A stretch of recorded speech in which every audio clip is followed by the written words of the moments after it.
95% of professionals and colleagues I observe and work with are not being promoted. At first glance, you might believe that this comes down to individual performance issues or bad luck.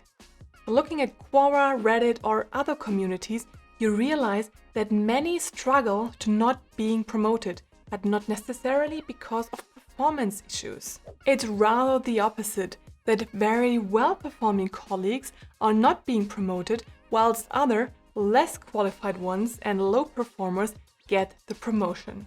So how can that be? Well, after I was promoted within the first 15 months in my new job, whilst the average promotion cycle is around 10 years, I took a closer look at this topic and realized that all those not being promoted lack 3 traits that hinder them from advancing their career.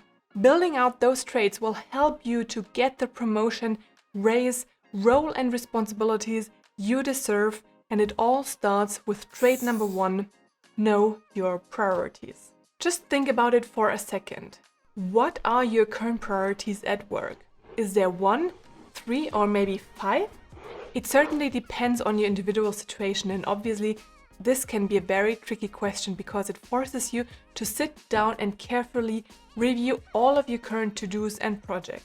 But identifying and knowing your priorities helps you to navigate through your daily workload, be able to focus on the most value-adding activities, and thereby making the largest impact to your organization and ideally your career.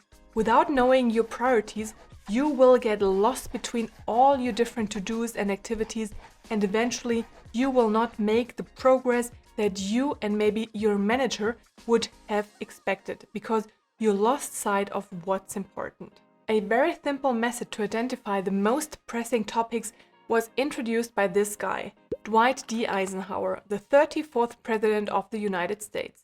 He simply said that there are 2 kinds of problems, the urgent and the important.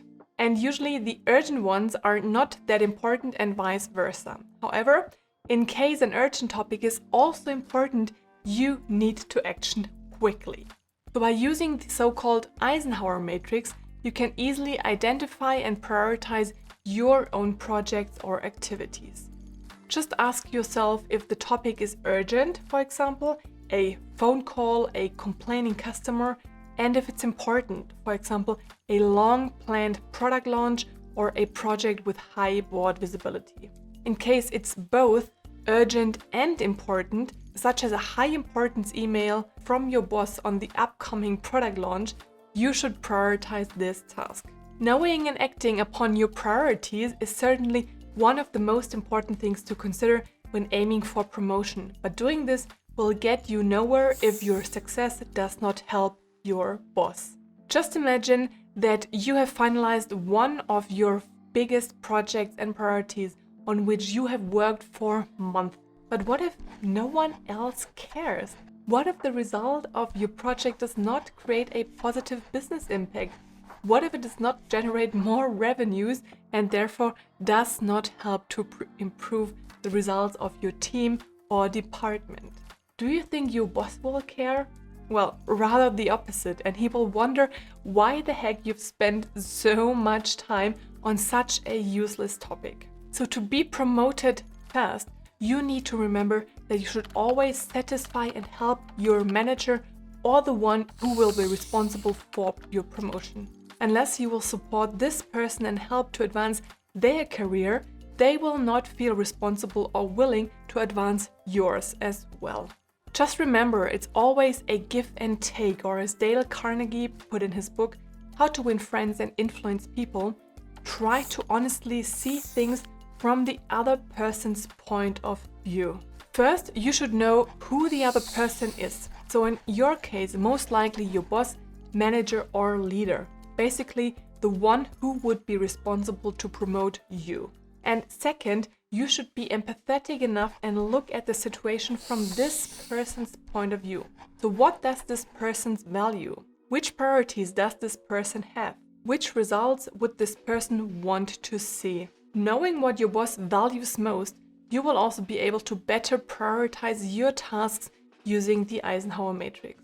So in case you're not sure how to prioritize a task, just ask yourself if your leader would also benefit from it, or very simple, just go and directly ask about their priorities. In any case, you should not forget that adding value to others will eventually come back to you as well, because what goes around comes around.